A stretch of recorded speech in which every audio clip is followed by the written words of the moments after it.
Muito boa noite, sejam bem-vindos ao Autárquicas 2021. Hoje, no Novo Canal, temos Adriano Ribeiro, que é candidato da CDU à presidência da Câmara Municipal de Valongo. Quem é Adriano Ribeiro? É o que vamos saber. Adriano Ribeiro, candidato da CDU à presidência da Câmara Municipal de Valongo, é natural e residente da freguesia de Campo, naquele concelho. O candidato de 72 anos foi operário metalúrgico até à reforma. Tem uma filha e 2 netos gêmeos, o que o motiva também a equacionar os projetos existentes para o concelho, porque o seu objetivo é garantir o futuro das novas gerações. Por isso, trabalho, honestidade e competência para um futuro de confiança é o lema da sua candidatura. Adriano Ribeiro, candidato da CDU à presidência da Câmara Municipal de Valongo, está hoje aqui no Autárquicas 2021. Muito boa noite, Sr. Adriano Ribeiro. Sr. Adriano Ribeiro candidata-se agora à presidência da Câmara Municipal de Valongo. Já tinha experiência política no município de Valongo? Já tinha, né, portanto, penso que devo ser dos autarcas do Conselho com mais anos de experiência na matéria.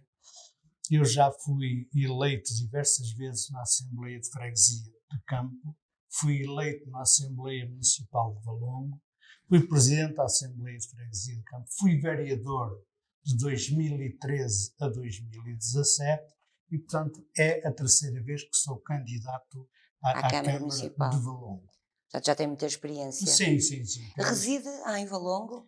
Eu nasci em Campo de Valongo, nasci e sou residente. Portanto, a minha freguesia é Campo de Valongo, apesar de hoje ter uma entidade diferente chamada União de Freguesias de Campo e Sobrado, de que eu sou um dos principais combatentes para a desagregação dessas freguesias. Um dos principais combatentes para que haja novamente separação, não é? Portanto, foi contra esta agregação na reforma administrativa? Desde o princípio que fui contra esta agregação, portanto, aliás, não se trata de uma questão pessoal, portanto, em coerência com as tomadas de posição do meu partido na Assembleia da República, na Assembleia Municipal e nas Assembleias de Freguesia, onde são chamadas para isso, desde o princípio. Portanto, nós, coerentemente, fomos contra esta agregação. Mas existe agora a possibilidade, a título excepcional, de pedir a desagregação? No nosso caso concreto, sim. Mas isto, portanto, tem que se iniciar um processo. Tem que se iniciar um processo a partir das próximas eleições, não é? Depende dos resultados, depende dos eleitos, porque a partir das eleições, vamos ter um ano após as eleições, vamos ter um ano para desencadear o processo para reclamar, portanto, a desagregação das freguesias de Campo. E, portanto, de Campo e Sobrado. Quem tem que iniciar este processo são os eleitos da Assembleia de Freguesia. Não é o Presidente da Junta, não é o Presidente da Câmara, nem a Assembleia Municipal. Cada um vai ter o seu papel, mas quem tem que dar início ao processo são os membros da Assembleia de Freguesia, que têm que se preparar e alguns podem se preparar. Eles é que têm que desencadear todo este mecanismo. É a Assembleia de Freguesia. Portanto, eu faço parte até de um movimento para a desagregação das freguesias de Campo e Sobrado, portanto, desde o início, e nós até temos abordado todos os candidatos, os cabeças de lista à União de Freguesias de Campo e Sobrado, para assumir, nós temos convidado, para assumir o compromisso desde já, para que, no caso de serem eleitos, desencadearem o processo, para que passado um ano esteja pronto para que em 2025 aconteça as eleições das freguesias separadas. E dá-me a sensação que todos concordam, de todos que passaram por aqui também consideram que é importante esta desagregação. Mas porquê, Sr. Adriano Ribeiro? Porquê é que é contra a agregação? Veio prejudicar as populações, esta junção das duas freguesias? Eu acho que a junção que deveria corresponder aos anseios, aos interesses das populações. As populações, logo no início, a Assembleia Municipal, a Assembleia de Freguesia, tudo quando foram chamados a pronunciarem-se, votaram contra. Portanto, não houve ninguém que estivesse de acordo. Ninguém. A não ser o PSD, na Assembleia da República, que ignorou mesmo até o pedido dos seus apoiantes em Campo e Sobrado, ignorou e, portanto, aplicou o ponto final. Portanto, nem havia a necessidade de saber se a população estava contra ou a favor, porque foram feitos... foi votada na mesma agregação, de maneira que nem havia essa necessidade, não é? Porque é que tiveram o cuidado de levar este assunto à votação? Porque nós, à medida que fomos conhecendo as intenções do projeto, até a própria Assembleia Municipal foi chamada a pronunciar-se. E pronunciou-se. E pronunciou-se contra. Só que pronunciar-se contra era considerado uma não pronúncia. A Assembleia Municipal ou tinha que dizer, não estamos de acordo com esta freguesia e com aquela, estamos mais com esta e com aquela. E, portanto, até havia alguns benefícios se isso acontecesse. Mas aquilo que aconteceu em Valongo é que não estávamos de acordo com nenhuma freguesia junta. Nenhuma. E, portanto, eu lembro aqui um comentário do Sr. Presidente da República, comentador à altura na televisão, que disse, este é um processo que está a ser feito à marreta. Tem que ser. Portanto, alguns dizem que foi a régua e esquadro, e, portanto, foi mesmo assim. Foi contra a vontade de tudo e de todos. Pronto. Uma questão é, porquê? Porque a primeira é isso. Portanto, acho que ninguém esteve de acordo. Segundo, nós consideramos que com esta agregação, Campo e Sobrado ficaram prejudicados. Em primeiro, reduziu a capacidade de intervenção dos eleitos autárquicos na defesa dos seus interesses. Retirou proximidade em relação aos... Porque há menos eleitos, não é? É evidente, reduziu logo para metade. Hoje aquilo que se fazia, cada qual no seu canto, Campo e Sobrado, porque tinha a sua Assembleia de Freguesia e a sua Junta de Freguesia próprias para resolver, hoje é uma para resolver as duas. Mas também, quanto mais população, mais possibilidade tem de haver mais gente no Executivo da Junta, não é? É a mesma coisa. Portanto, o Executivo da Junta era de 5 elementos e a Assembleia era de 13. Agora, continua o Executivo ser de 5 e a Assembleia de 13. Portanto, nós em 18, nós reduzimos 18 eleitos na Assembleia de Freguesia e no Executivo. Nós podemos até considerar que eleitos que há bastantes, porque alguns, desde que são eleitos, nunca abrem a boca desde o princípio até ao fim. Mas isso é da responsabilidade dos partidos que os apresentam e as pessoas também têm que tirar conclusões. Vão votar para quê? Portanto, têm que eleger gente para defender os seus interesses. Tem a capacidade interventiva, não é? Exatamente. Agora, eu conheço pessoas que foram destacadas, de grande destaque, que foram para o princípio da Assembleia de Freguesia e nunca abriram a boca para nada. Mas isso é uma questão que nós temos que... As próprias populações também têm que perceber. Mas as populações também não se apercebem porque não participam nas Assembleias. E agora muito mais. E agora muito menos. Agora muito menos. Agora muito menos. Porque, por exemplo, o critério seguido por esta Assembleia de Freguesia, da União de Freguesias Campo e Sobrado, portanto, continuam a funcionar os dois edifícios.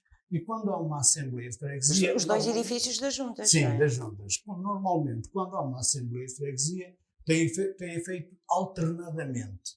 Uma em Campo, outra em Sobrado. Se até aqui já era difícil as pessoas de Campo irem à Assembleia de Freguesia de Campo, também têm que ser motivadas. Se as pessoas já não iam muito às Assembleias de Freguesia de Campo, agora muito pior que têm que ir para Sobrado, quando é em Sobrado. E vice-versa. E não é? vice-versa. Portanto, os Sobrado também não vão para Campo. Exatamente. É um afastamento, portanto, cada vez mais, e, portanto, torna um distanciamento maior entre os eleitos e os eleitores. Portanto, isto nesse aspecto... E fica anulado aquele fator de proximidade que é o que toda a gente deseja. Muito esse fator de proximidade. Mais alguma situação em que sinta que as populações estão prejudicadas com a agregação? As pessoas, portanto, sentem-se prejudicadas em princípio. Não tem nada a ver uma coisa com a outra. As tradições de Campo... Mas a população, a Sr. Adriano Ribeiro, a população de Campo e de Sobrado é diferente? Tem as suas tradições próprias? Tem uma cultura própria? É porque, no fundo, são ali ainda são duas freguesias, não é? Que vocês consideram que ainda são freguesias. Aliás, o Sr. Adriano Ribeiro dizia que considera que ainda são 5 freguesias no Concelho de Valongo. Portanto, não conta com esta agregação. mas Sobrado e Campo, que fazem ali fronteira, só poderia ser assim, senão não haveria agregação, são assim tão diferentes? Portanto, a cultura, as tradições, Sobrado tem uma tradição, quer dizer, que não é só é diferente entre Campo e Valongo, portanto, é única, que é a bugiada e a mouriscada, portanto, tem uma tradição muito enraizada. E não se pode considerar agora que essa tradição, que originalmente era de Sobrado, agora é daquele território que faz a junção das duas freguesias. Há coisas que não se importam, há coisas que se criam, há coisas que têm raízes que não se trata, não é um decreto que vai alterar isso. Portanto, a ideia que as pessoas tinham da bugiada e mouriscada em Campo é a mesma. As pessoas de Campo que tinham a ideia sobre a bugiada e mouriscada, as pessoas de Campo que tinham essa ideia, hoje continuam a ter. Não tem nada a ver, portanto, não sei, aquilo é um problema muito próprio, só quem não conhece a bugiada e a mouriscada, portanto, é que não tem. Eu confesso que não conheço, mas sei que há tradições muito peculiares em cada zona do país. Principalmente essa, portanto, é uma coisa, aliás, não é por acaso, que há uma luta que neste momento estagnou, não é? Estagnou, portanto, com alguns responsáveis, também a terem culpa, estava desencadeado, tinha-se dado o início a um processo para a promoção de património imaterial da humanidade, portanto, a bugiada e a mouriscada. Isso, a bugiada e a mouriscada é o quê? É uma festa tradicional? É uma festa tradicional, portanto, eu não sou de Sobrado, portanto, tenho algum... Eu sei, é de Campo. Sou de Campo, mas, portanto, fui lá algumas vezes, vou, quando tenho oportunidade para isso, e tem a ver, portanto, com uma tradição, a tradição do São João, não é? Onde impera ali a cabeça do santo, que na altura em que os nossos montes estiveram ocupados, quer por mouros e cristãos, não é? Depois, portanto, teve ali em causa a disputa da cabeça de um santo que era conhecida porque fazia milagres. E, portanto, cada um depois... Esse santo seria São João, é isso? O santo era a cabeça de São João. E, portanto, foi decapitada, não é? Houve ali pronto, aí já sei que existia a cabeça. Portanto, o decapitar da cabeça, portanto, isso até nos é ensinado no filme O Rei dos Reis, não é? Portanto, creio que é Salomé que exige a cabeça de São João. E ele é servido num prato e tal. Sim. Pronto, mas isso, a população de Sobrado não vai tanto aí, vai e adora, portanto, a festa e aquela disputa que houve entre mouros e cristãos porque, portanto, foi... Os mouros o rei dos mouros tinha um filho muito doente e pediu a cabeça emprestada, a cabeça do santo, e depois não a entregou. É mais ou menos assim, portanto, é uma coisa que não é... Eu não sou de Sobrado, eu nunca fui bugio, gosto de ver. Mas essa história toda é representada nessa festa? É representada principalmente no dia de São João.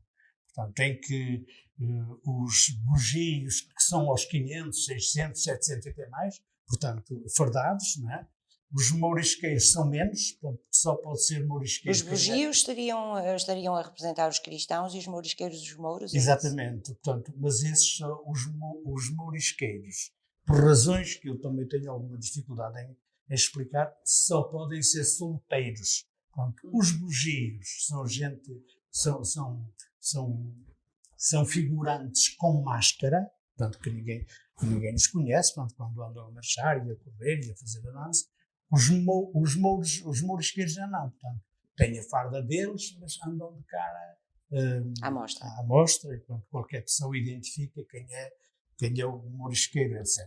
Portanto, é uma festa muito interessante, muito apreciada e que, portanto, merece... E que só diz respeito a Sobrado, disse? É de Sobrado, não é? É de Sobrado e, portanto, não há nada em Portugal do género.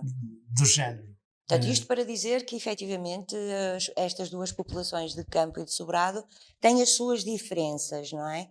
E não é pretensão estarem com estes dois territórios agregados. Não é. Portanto, eu creio que aquilo que há mais de comum entre Campo e Sobrado é a Estrada 209, porque a Estrada Nacional 209 atravessa as duas freguesias e, portanto, nós a partir de Campo também retomamos a Estrada 209, a partir da Nacional 15, é a única coisa que tem, não tem mais nada de comum, portanto, a maneira das pessoas pensar, etc.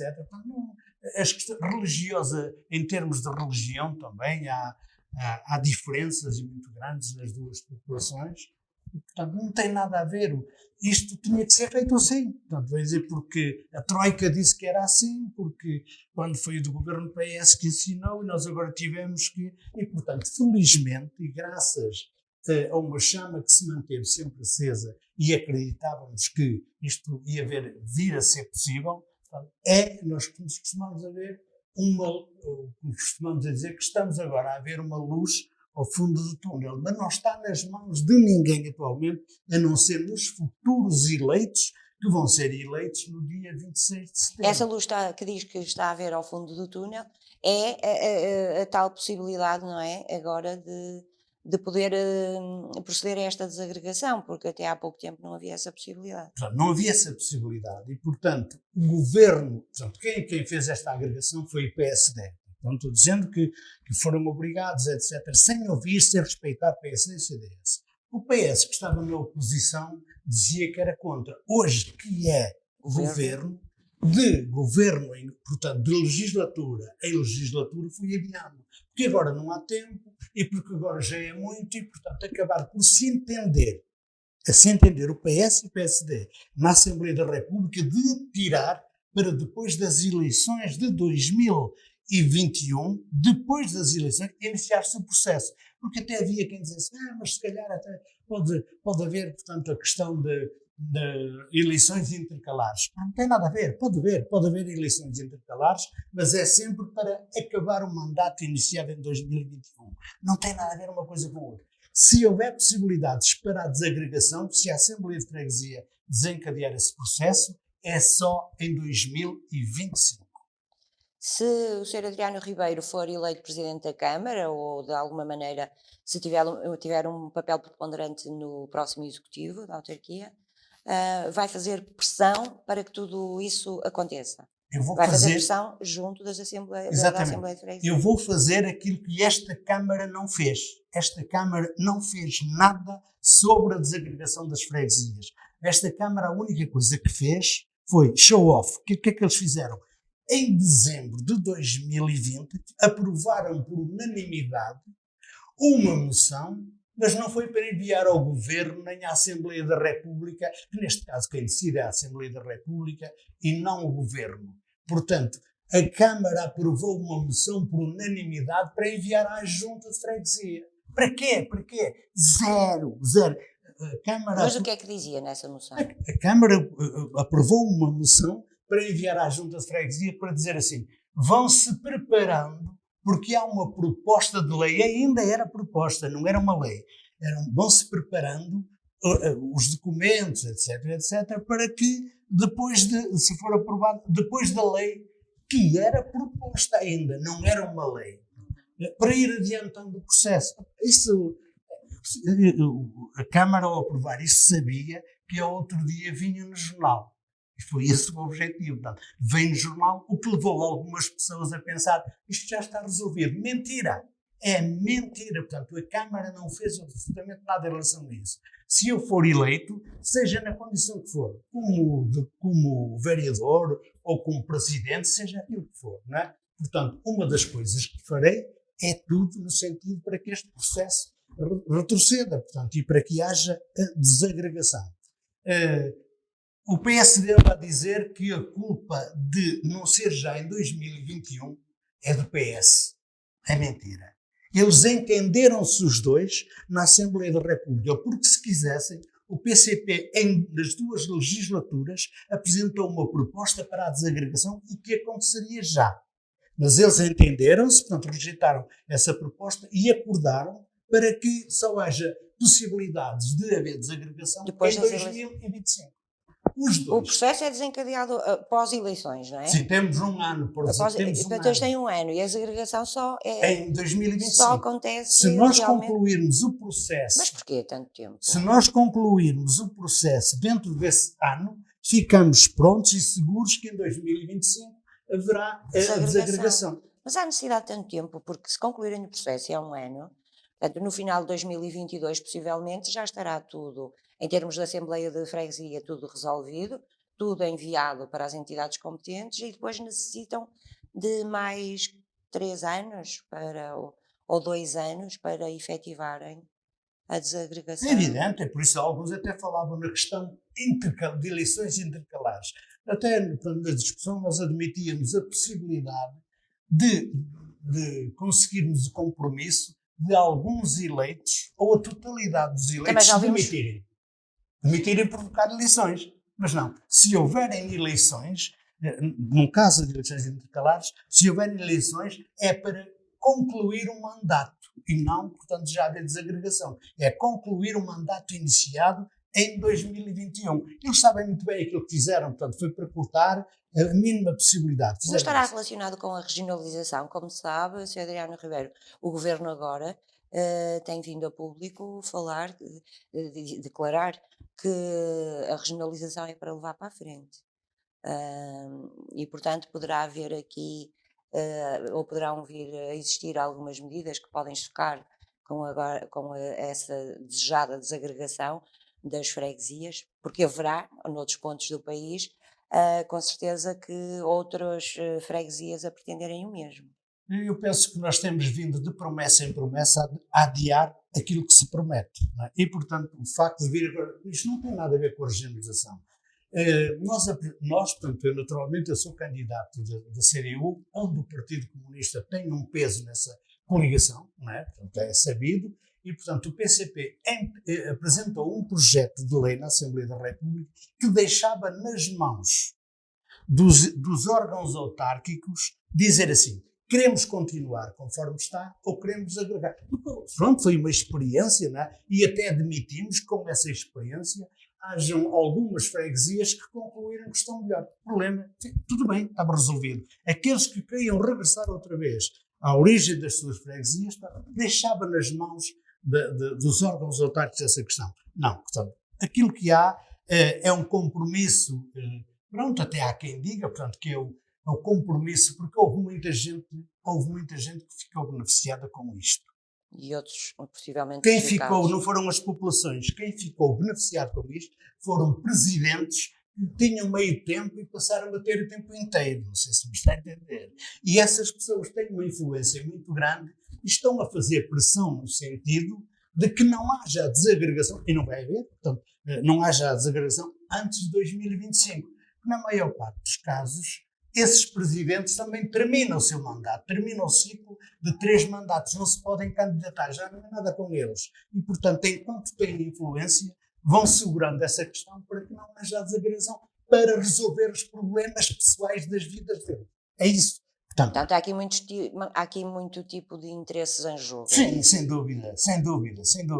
E depois, há aqueles, e até no caso, há aqueles presidentes e há aquelas pessoas destacadas e pessoas que têm pretensões a ser presidentes, que vêm dizer: eu sou contra a agregação, mas não acha que estamos melhor. O que é que se quer dizer? Portanto, as pessoas, e depois já começam a dizer: opá, eu sou contra. Mas repara, nós temos um trator, não é?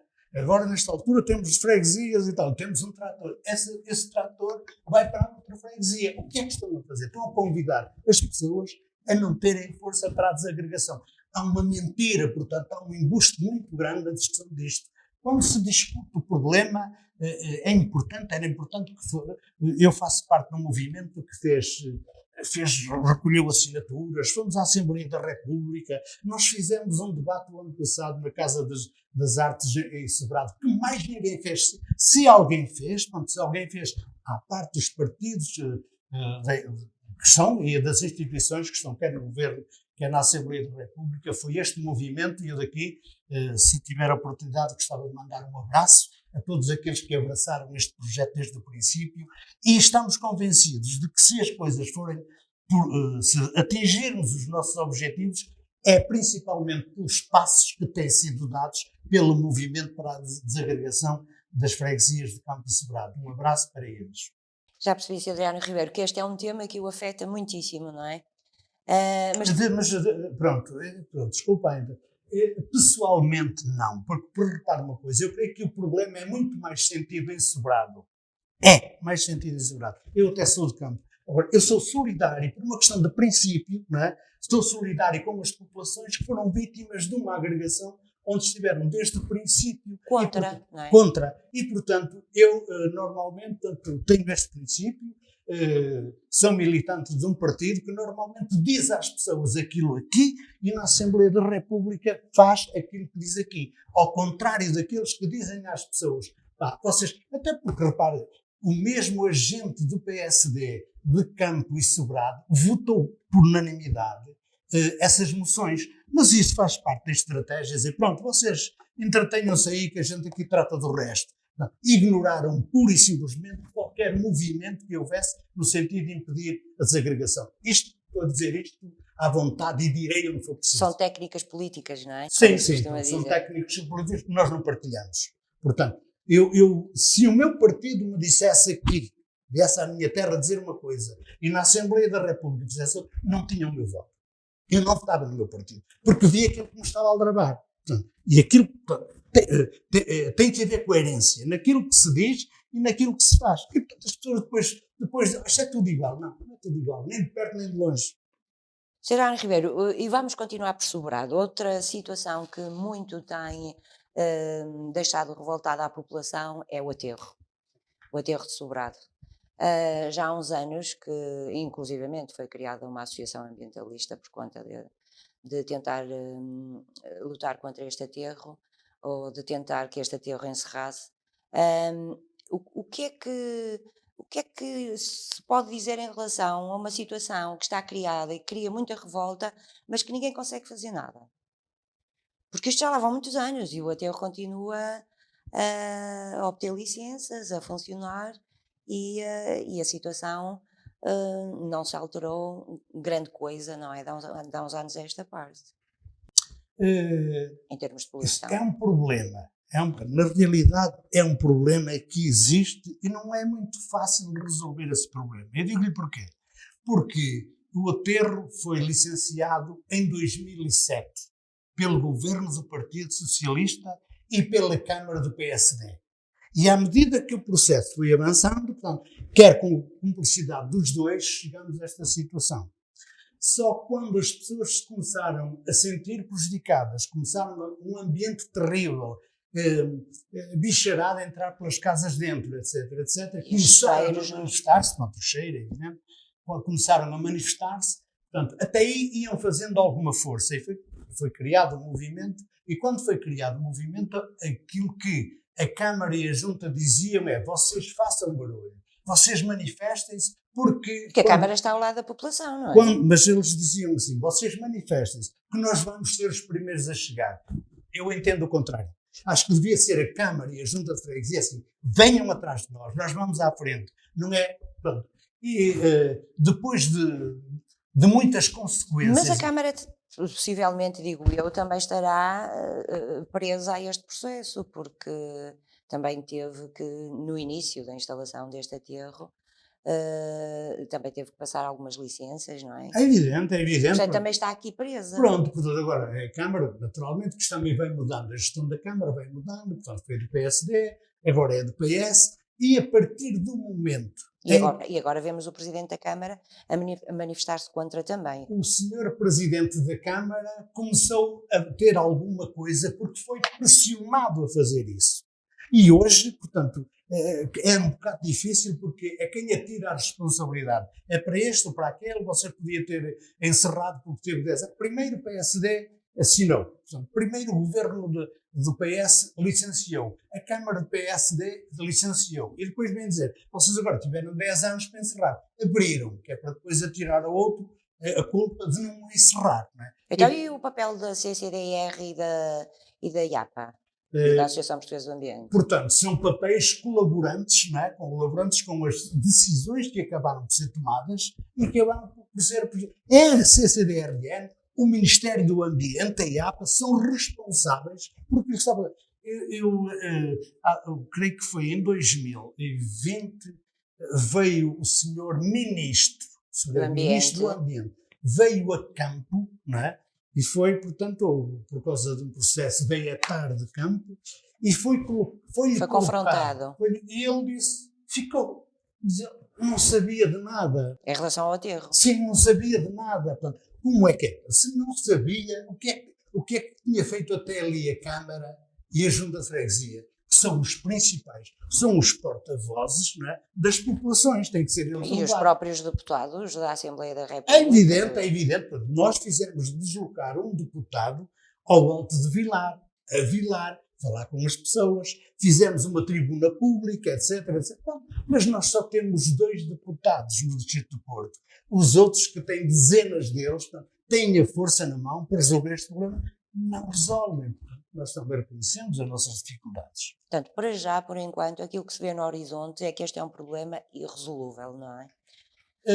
Parece-me que já está num processo no tribunal, mas até as coisas ficarem resolvidas.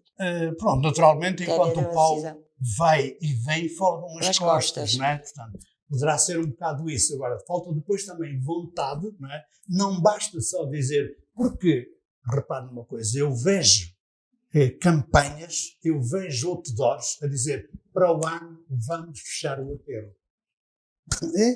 E agora o que é? Portanto, se as pessoas têm essa possibilidade... Mas agora, campanhas agora, nesta altura da campanha agora, eleitoral? Portanto, outdoors da campanha eleitoral, para o ano vamos fechar o aterro. Mas quem é que diz isso? É o partido que está no poder, no executivo? Não é. Pronto, mas é o PSD que tem lá um grande outdoor ensobrado a dizer que para o ano vamos fechar o aterro. Portanto, é porque tem na mão a possibilidade de que isso é possível encerrar. E acha que sim? Confia nisso? Eu acho que não. Acho que não. Portanto, porque como as coisas, nós o que lutamos é para que o aterro, nós admitimos que possa ser uma solução, um encerramento, mas aquilo que a gente luta é que o aterro tenha o funcionamento para aquilo que foi licenciado. Porque quando ele foi licenciado não havia problemas nenhuns. Ora, se não havia problemas... Que era para entulhos de obras. Exatamente, era para restritos de... E agora é para tudo. Inertes de obras públicas, etc. De obras de construção.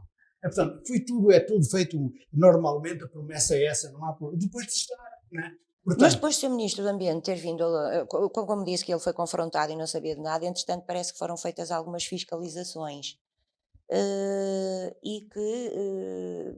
Portanto, o que se pretendia era que aquilo começasse a funcionar de forma correta, de maneira a não poluir mais o ambiente, mas até hoje parece-me que a situação continua igual.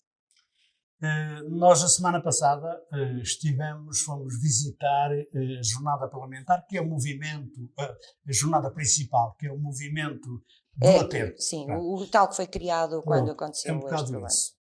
E, portanto, nós concluímos da parte deles de que não há fiscalização em relação àquilo que é antes. Portanto, há um receio, não é? E, portanto, há maiores cautelas, poderão haver maiores cautelas em relação ao fluxo de lixo que entrava por ali dentro. Portanto, haverá algumas cautelas, mas continua a entrar e, portanto, coisas sem fiscalização. Sim, até porque a Associação Jornada Principal está atenta, inclusivamente colocou um baloiço ali na Serra... Já não me recordo bem como é que se chama aquela localidade, mas de onde se tem visibilidade completa sobre o aterro. Portanto, de propósito para que quando... Mas isso não serve para fiscalização. Não serve para fiscalização, mas serve para vigilância. É só para dizer, nós estamos atentos. E depois para denúncia, não é? Do que vai acontecer. O movimento faz aquilo que pode, não é? E, portanto, não faz tudo, não pode fazer muito. Faz aquilo que pode e, portanto, honra-lhe seja feito ao movimento. Outra situação portanto, ambiental que tem gerado aqui também alguma preocupação é a poluição do Rio Ferreira? Sim, o Rio Ferreira, portanto... Eu digo que é uma preocupação porque fala-se muito na limpeza das margens, na requalificação das margens, mas para isso é necessário que não haja poluição no próprio rio, não é? Sim, na própria água. Portanto, isso são problemas com solução. Tem a ver com o mau funcionamento das ETARs? Não tanto. Também, mas não tanto. Porque a ETAR está a jusante da maior parte dos problemas que se verificam. Não é? Portanto, a ETAR está em campo. Se viermos a montante da ETAR, mas basta acompanhar até aqui, até Sobrado, para ver, portanto, é uma vergonha, não é? Portanto, há falta de limpeza nas margens e depois o problema também são as descargas poluidoras que ninguém identifica. Mas que será da indústria, não é? É evidente, não é? Portanto, o rio está muito poluído. Eu vejo ali na zona de Ponte Ferreira, pessoas, minhas amigas até que habitam, não se pode ter uma janela aberta na maior parte das vezes. A água é diferente, a água passou a ser preta, portanto, porquê? Porque são os efeitos das descargas que se vão acontecendo. Nós, se formos eleitos, naturalmente que trabalharemos para isso, não é? Trabalhemos para junto do CEPNA, principalmente, que eu acho que o CEPNA tem dado minimamente resposta a essas questões. Não resolve, não é? Mas tem dado o seu papel. Que ser feita vigilância, fiscalização. É evidente, tem que haver. Tentar descobrir onde é que têm origem esses polos, esses focos de poluição. Sim, senhor. Portanto, portanto, isso é um problema com solução. E que a solução começa por aí mesmo. Pronto, se começa por aí. Portanto, haver interesse, principalmente o rio, nós estivermos ali em Ponte Ferreira, portanto, tem uma levada, nós consideramos uma levada, é um açudezinho, né, que era de alimentação aos moinhos antigamente, e era ali que nascia o regadio de Ponte Ferreira. E há muitas zonas que fazem a preservação, porque esses locais são muito bonitos a nível paisagístico e património. Por acaso, e até porque em Ponte Ferreira, por exemplo, tem lá o que foi o moinho e o que foi uma serração hidráulica. Portanto, antes da eletricidade, era a água que funcionava nas serras. Ainda há fotografias disso e, portanto, está lá. E isso, creio que é um núcleo museológico da panificação. Parece-me que é assim. Isto é, em nome, agora na prática, é um abandono, é um local abandonado, a degradar-se, foi feito um investimento, e está ali uma coisa que poderia servir, podia-se encontrar uma solução, nem que fosse, sei lá, uma associação a tomar conta daquilo. Mas o problema é não está a ser feita a manutenção, é isso? Diga? O problema é não ter sido feita a manutenção. Não faz nada, portanto, até as paredes estão aqui. Então porquê é que foi feito o investimento? Foi feito um investimento, naturalmente, é bom que se faça o investimento, só que depois é preciso acompanhar. É preciso fazer tal manutenção. E é aquilo que não está feito. Portanto, aquilo que está feito é um abandono, é o desprezo de um sítio que seria importante até para atrair pessoas. E levar lá às escolas. Exatamente. E eu acho que agora, se não levam lá às escolas, é uma medida acertada, porque senão os miúdos até ficavam desiludidos. Excepcionais. E é preferível, portanto, manter essa ilusão de que existe lá um núcleo museológico da panificação. Tem lá umas máquinas qualquer lá dentro, mas está ao abandono. Qualquer pessoa pode lá ir, não é preciso lá dentro, basta de fora para ver. E fica exatamente em que zona, desculpe? Ponte de Ferreira, onde foi a Batalha de Ponte Ferreira, já ouviu falar provavelmente. Sim, muito. Pronto, tem lá uma ponte, não sei se é romana, portanto, que era por ali onde passava a estrada principal Porto-Vila Real, né? E até tem lá uma casa chamada a Casa da Portagem, que hoje está a funcionar com um bar onde se pode tomar uma cervejinha. Eu julgo, inclusivamente, que essa de Queiroz faz referência num dos seus livros, parece-me. Não sei se estou a errar. Essa de Queiroz, não sei, mas Camilo Castelo Branco faz. E faz referência principalmente à Batalha de Ponte Ferreira. Foi entre liberais e absolutistas, e, portanto, há livros a falar. Portanto, é num dos clássicos, sim, eu já vi isso num dos livros. Que morreram, há números para os 600, 1000 mortos ali, portanto, depende das fontes, uns inflacionam, outros poderão não ser assim, mas é assim, largas centenas de mortos em Ponte Ferreira, pela conquista da ponte, pela travessia do rio. Portanto, é um local que deveria estar assinalado como de grande importância, não é? Sim, a nível cultural e histórico. E que, se eu for eleito, se a CDU tiver a reforçar as suas posições, em 2022, eu assumo aqui publicamente, tomaremos medidas para a promoção de qualquer iniciativa que assinale os 190 anos da Batalha de Ponte Ferreira, que acontecerão em julho de 2022. É uma forma também de dinamizar aquele local. Sim, senhor. É um local bonito, é um local aprazível.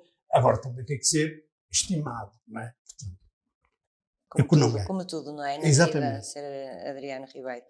Continuamos a falar de ambiente, muito rapidamente sobre a limpeza, essencialmente das ruas mais urbanas. Há a falta de contentores, lixo que é colocado junto dos contentores, mas no chão, com os animais a desfazerem os sacos. Tem esta percepção ou pelo contrário, as zonas mais urbanas estão limpas? Principalmente as zonas mais rurais, não é? Portanto, vou falar nestas, e também as urbanas. Se não têm as ruas limpas, os presidentes de junta também, ou as juntas de freguesia... Sim, isto já será também da competência das juntas, exatamente, não é? As juntas de freguesia não se podem abster da responsabilidade. Não podem. Porquê? Porque as juntas de freguesia negociam com a Câmara, portanto, uma delegação de competências nesse sentido. E se os meios facultados pela Câmara às juntas de freguesia se são insuficientes, então que não nos assumam. O problema é que as juntas de freguesia recebem dinheiro para limpar as ruas e depois vão aplicá-los do outro lado. E, portanto, para alguns sítios é uma vergonha. Portanto, é uma vergonha, limpa-se de ano em ano e, portanto, as ervas é de metro para cima e, portanto, não está assim. Mas também há a queixa de muitos candidatos às juntas, essencialmente, que não há contentores suficientes. E numa altura em que se fala muito na recolha seletiva e na seleção dos lixos em casa, não é? Na separação dos lixos em casa, inclusivamente há esta pretensão de muitos candidatos em avançarem com ações de sensibilização. Mas estas ações de sensibilização em relação à separação de lixo já acontecem há muitos anos. A questão é que se deve começar por casa, mas depois a autarquia ou as autarquias, as juntas ou a Câmara têm capacidade para responderem a essas exigências que elas próprias fazem em relação à população.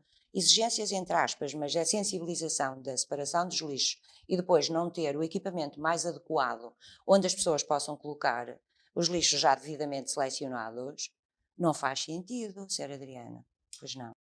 Se há meios ou não, portanto, muitas das vezes é uma questão de opção. E porque se os meios são insuficientes, os orçamentos, portanto, têm que compensar quanto essa insuficiência. E às vezes, portanto, dá-se prioridade a outros setores que não consideramos tão prioritários e em desfavor, portanto, dos problemas que não são assim, não são assim tão grandes ou tão difíceis de resolver. É que as iniciativas não podem ser avulsas, tem que haver um processo com princípio, meio e fim, não é? É evidente. E as questões ambientais cada vez são mais importantes. É evidente, é evidente. E, portanto, nós, se formos eleitos, naturalmente, que é a nossa preocupação, portanto, encarar esse problema no sentido de ter uma melhor resposta em relação a isso. Naturalmente, nós temos alguma dificuldade. Neste momento, nós não temos vereador, a CDU não tem. Temos uma intervenção na Assembleia Municipal, que é de 3 em 3 meses, e nesses 3 em 3 meses, para falar em algumas questões, às vezes são 10 minutos. A CDU Valongo seria importante ter um vereador no Executivo? Para a CDU Valongo seria importante eleger pelo menos um vereador. E para quê? Para contribuir, se possível, para deixar de existir uma maioria absoluta. Porque esta maioria absoluta que o PS tem só prejudicou o Conselho. Eu posso, se me permite, vou-lhe dizer uma coisa. Eu fui eleito vereador em 2013. O PS não tinha maioria absoluta. Uma das primeiras medidas que o Presidente da Câmara propôs foi baixar o IMI. 0,0,0,0, ficou quase tudo na mesma. E nós estivemos de acordo. Era sempre baixar alguma coisa. O argumento era, nós temos que dar uma mensagem à população, porque a população está sobrecarregada. Nós estivemos de acordo. Apanhou-se com uma maioria absoluta em 2017, a primeira medida que tomou foi aumentar o IMI em 15%. Esqueceu-se da sobrecarga da população, da mensagem, etc. E, portanto, esta maioria absoluta só prejudicou. Portanto, nós, portanto, entendemos que seria importante ter um vereador nesta variação. Seria um bom resultado se nas próximas eleições conseguisse eleger um vereador. Seria reforçarmos a eleger e reforçarmos as nossas votações nas assembleias de freguesia. Está-me a dizer que o IMI em Valongo então é muito elevado? Não é dos mais elevados, não é? Mas, portanto, o Sr. Presidente tem quase como princípio aproximar-se da linha da frente. nós vamos ver em relação ao aumento da água, não é? Diz, nós até vamos aumentar, mas nós, portanto, os outros pagam mais e, portanto, são medidas de se aproximar. Não é, portanto, de convidar os outros a baixar para o nosso, não. É para nos aproximar. Ou para se aproximar dos mais baixos. E em relação ao IMI, este ano já baixou um bocadinho. Sabe que é de eleições, não é? E o Sr. Presidente tem uma larga experiência, sabe como é que são estas coisas. Então está por isso espero bem que 2022 o nosso IMI não vá aumentar em relação àquilo que se verificou em 2018. E relativamente à água, também me dizia, a água aumentou pouco, mas aumentou no Concelho de Valongo. A água aumentou e este ano as pessoas até nem pagaram isso, porque a Câmara suportou esse aumento. Mas quem é que paga esse suporte? Aumentou foi é a população. Mas foi a empresa que está a explorar a concessão, não é? Sim, não. A água foi aumentada. E a empresa que está a explorar vai receber. Isso aí não falha. A Câmara é que suportou este aumento este ano. Para quê? Para o ano nós vamos pagar o aumento deste ano e o do próximo, não é? Portanto, a empresa... O que está a dizer é que a Câmara suportou em ano de eleições. É evidente, mas quem é que suportou? É a população, porque o dinheiro que levou a Câmara a suportar é um dinheiro que vai fazer falta nos investimentos do outro lado, não é? E, portanto, as empresas, portanto, quando fazem os contratos, estão muito bem preparadas e, portanto, concretamente o nosso processo foi feito assim, sobre este compromisso, se nós gastarmos mais água, a empresa vai subir o escalão, não é? Portanto, em função do consumo. Mas se gastarmos menos, não vai descer. Não vai descer, vai aumentar porque não vendeu a água. Portanto, o lucro da empresa é, se subir, aumenta-se o escalão. Se descer, não é feito o consumo previsto no contrato e, portanto, a empresa tem que ser compensada. Há ali um trabalho bem feito por parte da empresa que nunca deixa de receber. Adriano Ribeiro, é a mesma filosofia que está subjacente aos impostos, não é? É um bocado isso. Se tivermos mais rendimentos, subimos de escalão, pagamos mais. É um bocado isso. Menos... Agora, a empresa, naturalmente, a empresa tem gabinetes de advogados, não é? E, portanto, e até lhe vou dizer aqui uma coisa. Eu fui eleito em 2009 para a Assembleia Municipal. Era o único eleito na Assembleia Municipal de Valongo. E, portanto, apresentamos uma proposta, a CDU apresentou uma proposta para se criar uma comissão, para se fazer uma análise, um estudo sobre a concessão da água, concessão dos serviços da água. Portanto, e fizemos, foi aprovado, fui eu presidente. Mas defende o resgate da concessão? Eu, nesse aspecto, não tenho a certeza. E sabe porquê? Eu vou tentar dizer isso. Porque se calhar seria a empresa ir ganhar, não é? Portanto, ser indenizada em 4 ou 5 anos, aquilo que está a prever em ganhar em 20. Não é? Portanto, nós criamos uma comissão e, portanto, convidámos algumas pessoas a explicar-nos como foi, etc, etc. E nós convidámos o advogado da empresa, convidámos o advogado da Câmara que acompanhou o processo de concessão e que, pronto, que nos desse a sua versão sobre isto, Sabe qual é que foi a resposta do advogado da Câmara? Não me lembro. E ele olha e diz, não me lembro. Ou seja, não são muitos processos. São muitos processos.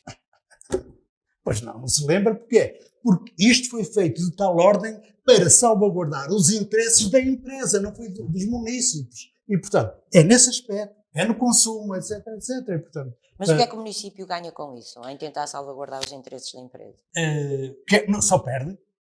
Agora, vamos lá ver, então, também há muita coisa por trás, não é? E as pessoas que partem destas decisões também têm algumas garantias, etc. A concessão foi feita já há muitos anos. A concessão foi feita em 2000. Em 2000. E foi feita por um período de 30 anos. E o Partido Socialista votou contra, não por ser contra a concessão. Foi pelo processo, não é? E pelos anos achava que era muitos e tal. E tudo passado em 2004 houve uma renegociação e passou de 30 anos para 36. E o PS, não estava de acordo com tantos anos, absteve-se quando foram aumentados, portanto, mais 6 anos em cima. Portanto, agora, na sua opinião, há que deixar chegar o contrato ao fim? Não sei, portanto, nós não dispomos de dados para defender o resgate ou a continuação do contrato. Eu, por exemplo, apresentei uma proposta quando era vereador, né? Apresentei uma proposta para resolvermos o problema do campo de sonhos em Hermesinde, que é um problema à parte, que gera propriedade de uma imobiliária, etc. E eu apresentei, ninguém resolvia aquilo. E eu disse, eu apresento aqui uma proposta. Qual era a minha proposta? Era dar-me o prazo de um mês para eu apresentar uma proposta. Para quê? Para que a Câmara me facultasse os dados que eu precisava, não é? Para elaborar a proposta para avançar. Se calhar, uma das hipóteses seria a expropriação ou não, etc. Não quiseram isso. Portanto, muitas vezes a gente faz uma proposta, mas condicionada. Vamos meter-nos em quê? Vamos ver os elementos que há aí para avançar neste ou naquele sentido. Vamos agora para para a mobilidade. Em termos de acessibilidades, Valongo está mais ou menos bem, não está? Aqui a questão, a não ser alguns arruamentos que precisarão de algumas obras, julgo eu, aqui um dos problemas em termos de mobilidade são os transportes públicos?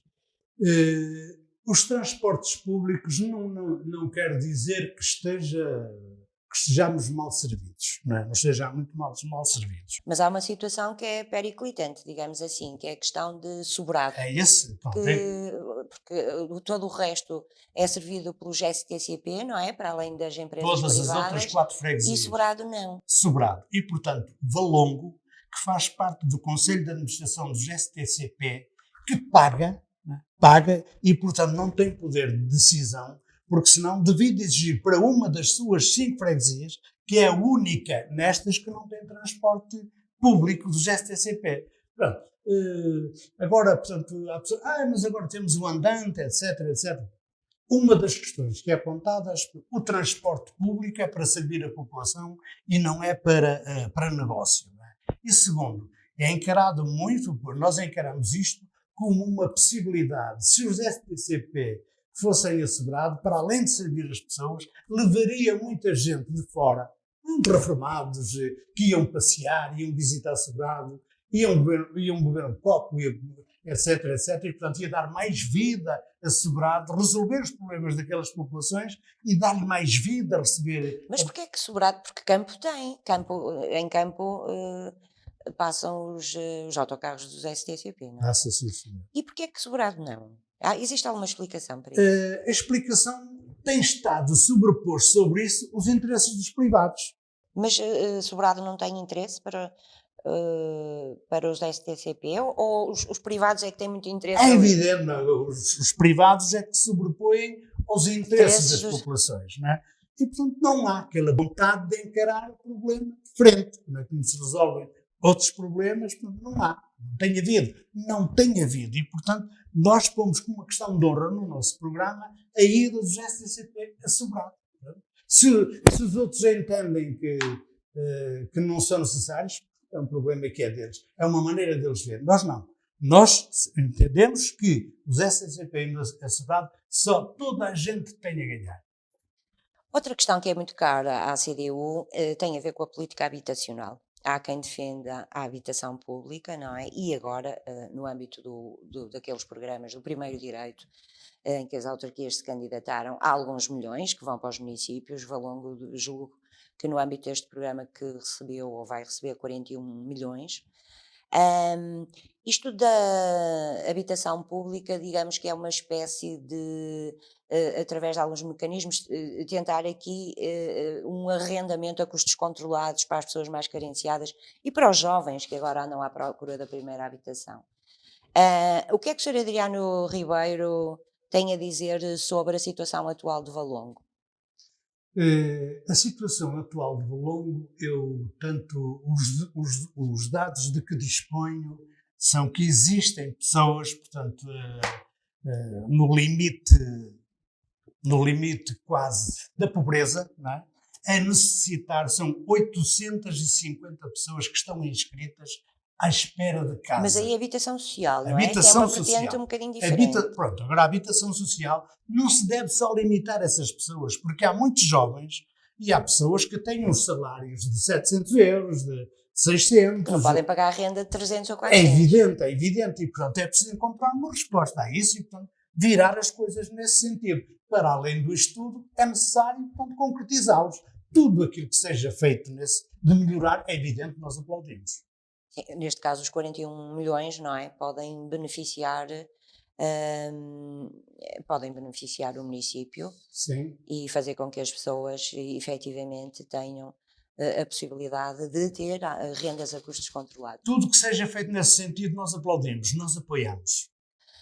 Sr. Adriano Ribeiro, não sei se quer destacar mais alguma situação.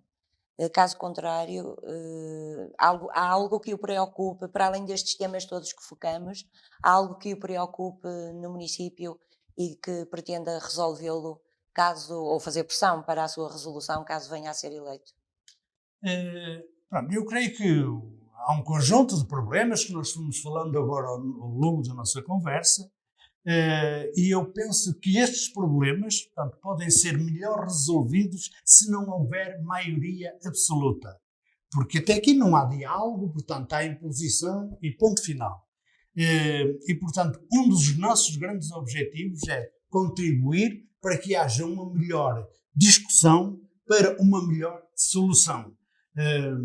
E também, eu não sei se quase que poderia garantir que não há nenhum candidato que coloque uma questão que eu vou colocar aqui. É as pedreiras abandonadas do Saramago. São pedreiras de extração de ardósia, não é? Que nós insistimos pela Assembleia Municipal junto da Câmara para que resolvesse esse problema. A Câmara deu-nos razão.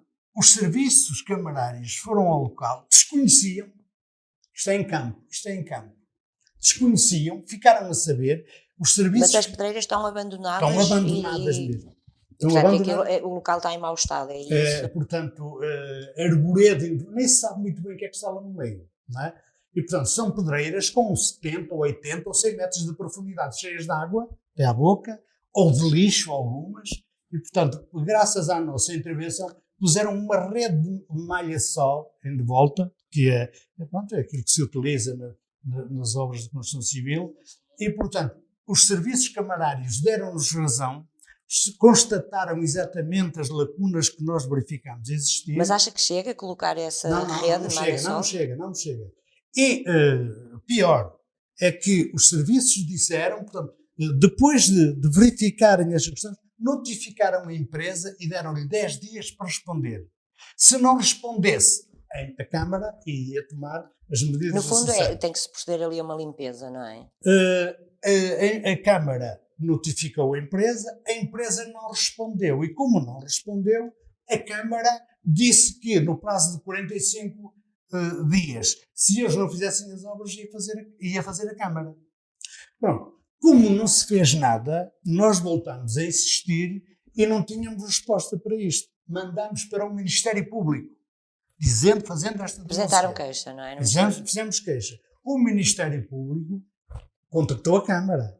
A Câmara respondeu ao Ministério Público a dizer que as obras que recomendou à empresa estavam feitas. Mentira! Nem um prego lá pregaram. A única coisa que puseram foi a malha-sol e de volta, portanto, a vedação do terreno do perigo está lá. Nós vamos continuar isto. A Câmara mentiu ao Ministério Público. Mas que perigo é que há, Sr. Adriano Ribeiro, em relação a... Eu não queria alertar muito aqui publicamente isto. Nós temos exemplos na minha terra de pedreiras abandonadas com fracos resultados. Terríveis. E eu não gostava de estar aqui a dizer que estamos à espera que aconteça naquelas pedreiras o que aconteceu noutras. Mas põe a vida das pessoas em risco? Sim, basta ter um curioso, uma criança. Olha, nós temos há bem pouco tempo em Proença a Velha, em Idanha Nova, aquele miúdo, o Noah. Sei. Portanto, que desapareceu durante uns dias. Se fosse lá, não tinha hipótese. Vamos admitir que saía da casa dos pais, aquilo fica a 100 metros de casa de habitação, não é? Portanto, acontecia com um miúdo que é com facilidade escapa à vigilância dos pais, não é? Portanto, seria terrível uma coisa destas. Fica aqui então o alerta em relação a estas pedreiras abandonadas. E um desafio para aqueles candidatos que me estejam a ouvir. São em campo, não é? Exatamente. Se sabem o que é, portanto, o que é que querem fazer em relação a isso? Muito rapidamente, porque estamos mesmo no final. Adriano Ribeiro, a equipa que o acompanha, dá-lhe uma certa segurança.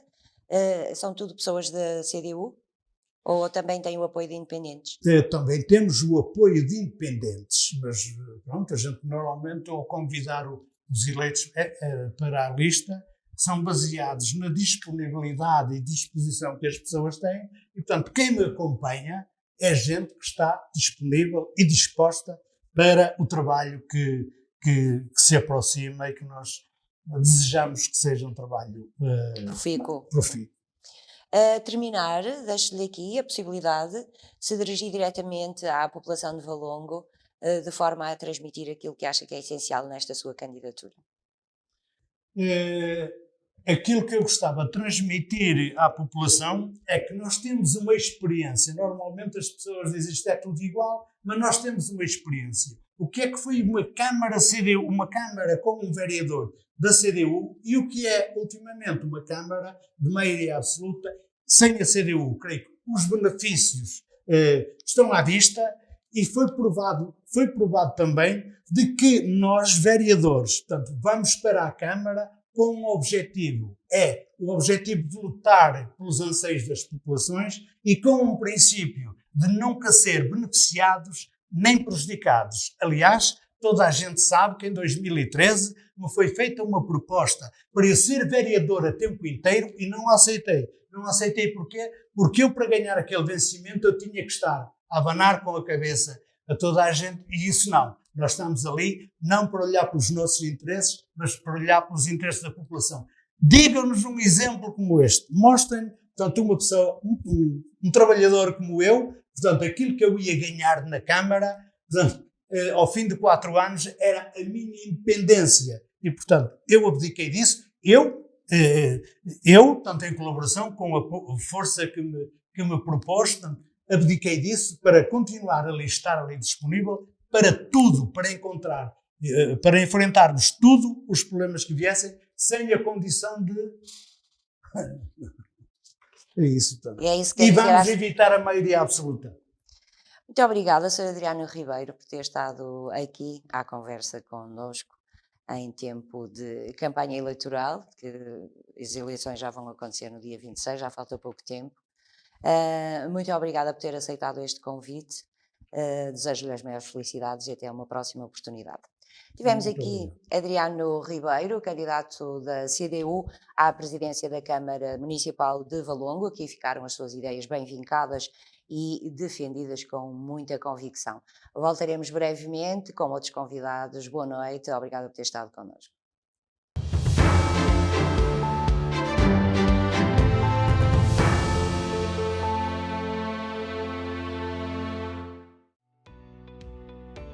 Novum Canal. Sempre Novum, sempre seu.